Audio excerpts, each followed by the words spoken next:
All right, I know this is a little different, but I've been spending either a lot of time working on the van or editing, and when I initially did this book review, you could absolutely tell that I did not want to do it. And when I was editing it, I didn't even want to listen to myself, so I wasn't going to subject you to that. So, this is my solution. If you don't know what this is, it's a hammock. I did check. This is not supposed to be anything poisonous.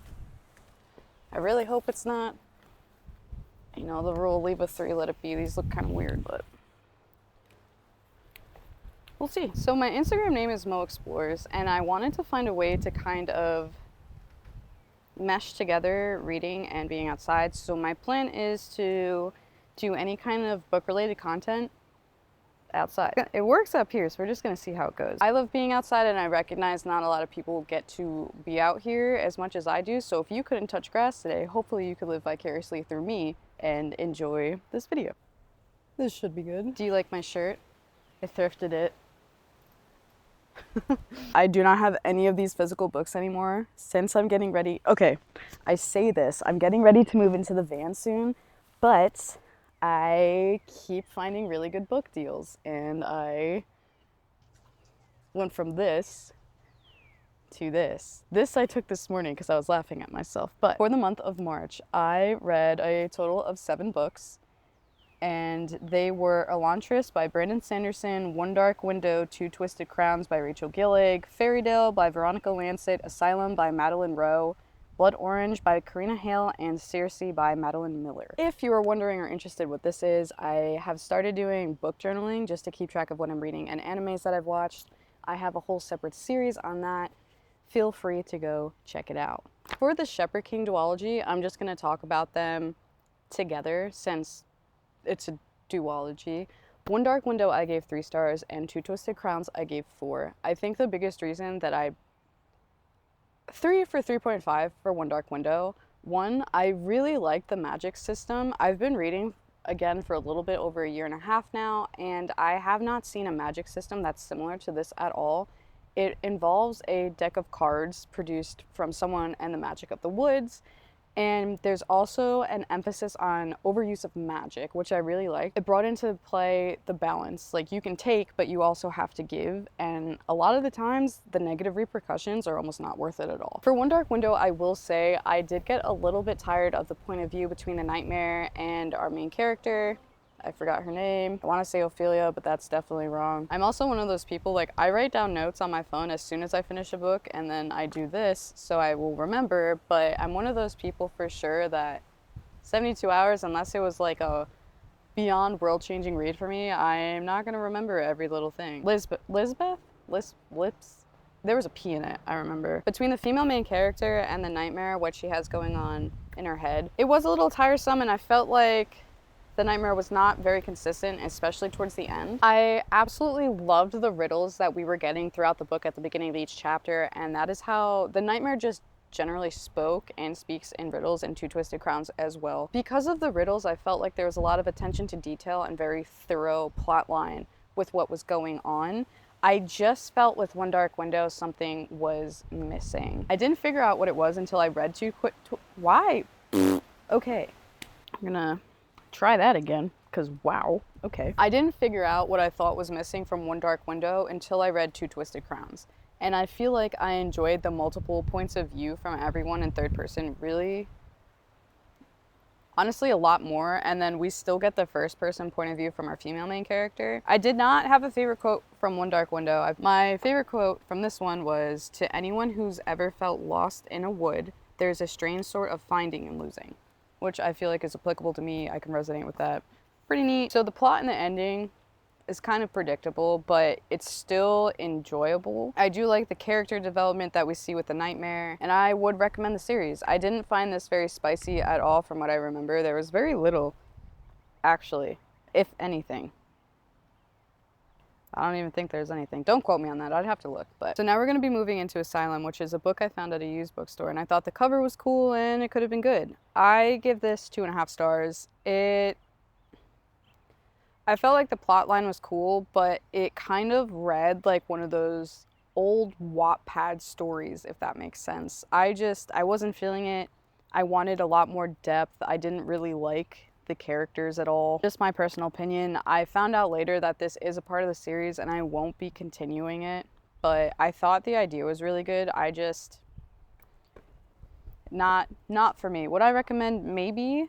It could be interesting and it could maybe be like an in-between book you read very quickly, but it wasn't something that caught my attention enough that I dropped my other books that I wanted to read to continue the series. Some quotes from this one are, "No great mind has ever existed without a touch of madness, and insanity is relative. It depends on who has who locked in a cage." Moving on to Fairytale. I have so much to say about this book. It was one of my most anticipated reads of this year. I was so excited. I thought this would be my jam. I picked it up. I finally found it at a used bookstore of all places, and I got it. I don't think I'll ever forget. I was at my grandparents', and literally the book is, I think, almost 800 pages. Actually, I track that. The book is 698 pages, and I was on page, like, I was at maybe 50%, and I could not, my grandma asked me if I liked this book, and I looked at her and I said, I don't know. I could not figure out if I liked this book until after I read it, and now I feel like I actually hate it. Like, I don't, here's the thing. It had such a good storyline. I loved the writing at first. And I say this because the plot was there. The plot was very good. But I feel like as it went on and this is where I have trouble kind of explaining it, because at first the romance was not a main part of the plot. It was definitely, you could tell, subplot. But as it went on, there was very good plot. But I felt like the romance kind of like came up and overshadowed all the work that it built up to, which I know is the romance. Like, don't get me wrong, I don't want to spoil anything. It wasn't consistent. I've read a few books like this before, and it got me mad. This book taught me that I'm very spiteful when it comes to writing, because I immediately started to not want to read this because of the terms of endearment and the nicknames. I swear to God, like, I kid you not, on every time this dude spoke, for every time both of these characters spoke, the dudes, was a nickname. Lizzie Mine, or like Darling Darcy, Darcy Darlin, every single sentence. And it pissed me off to no end, because I was like, why are we doing this? Nobody actually talks like this. What is the point of this right now? So that, honestly, I know it sounds so petty or spiteful, but it made me be like, this is getting me mad more than like enjoying the story. I think I was more disappointed where it could go. I thought this was a standalone. Turns out I'm pretty sure there's going to be a second book on this. It pissed me off. Am I kind of curious? Yes. And I feel like I've put in enough time to actually read the second one, but I literally have here on my notes, like, I think I hated this. And I feel like that says a lot, because I normally I haven't, like, really disliked any book that I read. It's just kind of been like, oh, not for me. It's about one girl, Darcy, who's an orphan, and it turns out she has family in this town that barely anybody has heard of. It's real, but the circumstances are weird. Her father, who she's never met, has died, but she's included in the will. So she goes to this town, and all this weird stuff starts happening, and people start dying. And like I said, the plot was really good until it wasn't. I just felt like it got a little bit lost. It emphasized the romance so much at some parts that I was like, for me, the way that it was going was, it was a meeting that could have been an email. And I just got tired of, like, I try not to skip pages or like just skim certain things, but it just got so repetitive at a point. I gave this 2 stars just because I was pissed off. It wasn't consistent. I think I was more upset because I expected so much more of this, just because what I've been hearing from the people that I like who review stuff, and I didn't get it. And here we are. After saying that though, I will say for the month of March, for the month of March, I was in a pretty big reading slump. So that could also be why I was just a little annoyed that I didn't like this more. I just wasn't in the mood to read a lot, and yeah, I don't know. So the next book we're going to talk about is Circe, Greek mythology based by Madeline Miller. My first book by her. I will say, I liked it. I gave it 3 stars. I just don't think I was in the mood for something like this. The writing for me was a little bit weird. Not bad, just I thought from reading the back this was going to be more action-packed, and it was much slower than I anticipated, and there wasn't a lot going on. When I say the writing was odd, it felt like it was much more telling than giving a description of what was going on, if that makes sense. It was dialogue heavy for me. I felt like I can definitely see why this might appeal to people though. If you're into Greek mythology, I would recommend this. Like I said, I don't think this is a bad book. I just didn't think I was in the mood for this, honestly. If March told me anything, it's that I'm a mood reader, I think. So 2 quotes I really liked from this were, "Beneath the smooth familiar face of things is another that awaits to tear the world in two," and "There are rare moments when another soul dips near yours as stars once a year brush the earth." I will say though, I like in this kind of writing where gods are depicted as like these, I want to say vindictive. They're vindictive, they're greedy, they want power, and I like how it's depicted very thoroughly in here. So again, 3 stars, would recommend if you like Greek mythology. Maybe read a little bit if you're going to get it and not familiar with Madeline Miller like I wasn't, just to see if you'd like it before you get it. The next one, Blood Orange, which was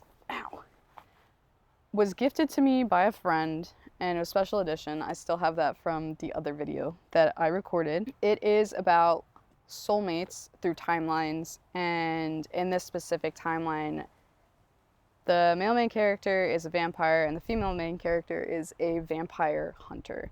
And I gave this 4 stars. I like the storyline. The plot was kind of, I can't say predictable because that's why I gave it 4 stars. The ending I did not expect at all, and I'm one of those people who normally can predict fairly accurately what's going to happen. So I gave it 4 stars just for that. It is spicy. If you're looking for a book that's spicy, this is it. If you do not like spice, do not read this book. You will not like it. I also thought this was a standalone, and it turns out it is a duology, so I'm going to have to read that at some point because I want to know what happens. My favorite quotes from this one were, "For many of us, the past can be a tomb," and "A love so deep it transcends time, a love so strong it lasts beyond death." Yeah. If you like vampires, if you like witches, and you like magic, and you like spice, this might be the one for you. The last book that I read this month was Elantris. Well, even though I read it first, but in my journal I put it last. It was my first Brandon Sanderson book, and I did really enjoy it. I will say it was hard to enjoy more when I was studying for my organic chemistry final because the writing, there was just a lot going on, especially in the beginning. Like on your average 80 to 100 pages for any fantasy novel, I feel like you don't really know what's going on and you're trying to piece everything together. So that was kind of a lot as I was fighting for my life, but I got an A. I'm very proud of that. So this is a book where magic was revered, and there's a special city called Elantris, and at certain points in life it's not consistent with everybody, but people were blessed with this power, with this life, and they would have very long lifespans and can use magic, and they'd move to the city. At some point in time, what was a blessing became a curse, and the magic became feared, and they were anybody who caught this was locked away into the city. They shut him out, they completely ignored him, left him for dead. So in this, the prince ends up getting the curse, and he's thrown into the city, and his soon-to-be wife was traveling for their wedding, and she comes. Doesn't know what's going on with him or anything at all because the king tells everyone that the prince has just died, but he really got thrown into Elantris. And the book is 3 points of view. It rotates between the male main character, the female main character, and one of the villains. There's a lot of, I will say for this, I don't really understand or remember the differences between all the religious sects that were going on. I get the main points, but when it had specificities. So when it got specific, religion was a pushing point into a lot of wars and overtaking. I do like that magic was seen as evil because nobody... I thought my thing on the camera, I thought there was someone standing right here because I forgot there's a little metering bar. That was almost scary. I really like that magic was good at first and then evil because no one took the time to understand the change, and then it was taken for granted and then wanted nothing to do with it. I liked that because it shows a different appreciation for magic, what it is, what it can do as the plot goes on. My favorite quotes from this were, remember the past need not become our future as well. To live is to have worries and uncertainties. Keep them inside and they will destroy you for certain, leaving behind a person so callous that emotion can find no roof in his heart.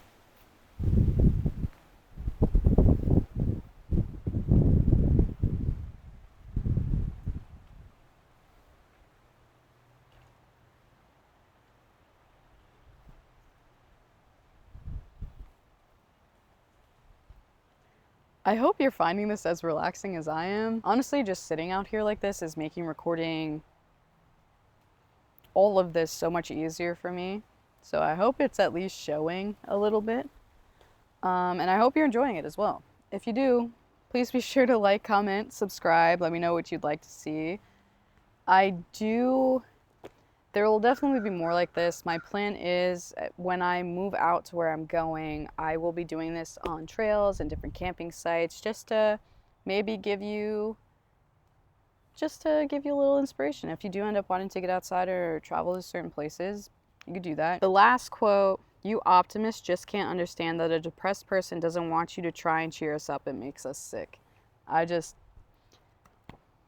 got that. If you've ever caught the big sad, been a little depressy expressy, the spicy sad, I feel like you could understand. Sometimes when you get like that, you just want to be sad. You just want to be left alone. I'm not saying all the time. It's bad all the time. But if you're in one of those bad slumps and someone's trying to make you happy, it's not the greatest. So those were my 7 books. My TBR for April was originally this. So that's what it was originally. And I did have a little oopsie daisy with the van down in Florida. So I got stuck down there with nothing to do. So I went and got some books to read. So what I ended up reading instead of a few of these books were Fearless, Enchantra, Pure Nisi, Kiss of the Basilisk, and right now I am in the middle of Dune. So a little bit of everywhere this month. I'm also not gonna, I say this, but I'm probably not gonna be buying a lot of books and just getting through, fingers crossed, what I've already have. I'm excited for a lot of the reads that I'm going to be doing in the near future, whether it is in the rest of April or in May. So if you're interested at all in hearing about the rest of these books or just seeing content like this in general, I read, I play video games, I'm building out a van, I'm working on that series. It's been kind of hard. I recorded it kind of stupid. So a lot of backlogging coming from that, but eventually I'll just be traveling around and sharing my experiences. So if that interests you at all, please feel free to come join me. I'm happy to have you. I also have a Discord if you're interested in maybe connecting with other people who like the same thing that you do. Little pockets. I forgot I'm not that high. It's a good thing that wasn't hard. I am probably gonna read a little bit of Dune while I'm out here since I'm all set up before I go work on the van again, but I hope to see you next time and that you enjoyed. See you later. Should have brought a pillow. Rookie mistake for someone who does this a lot.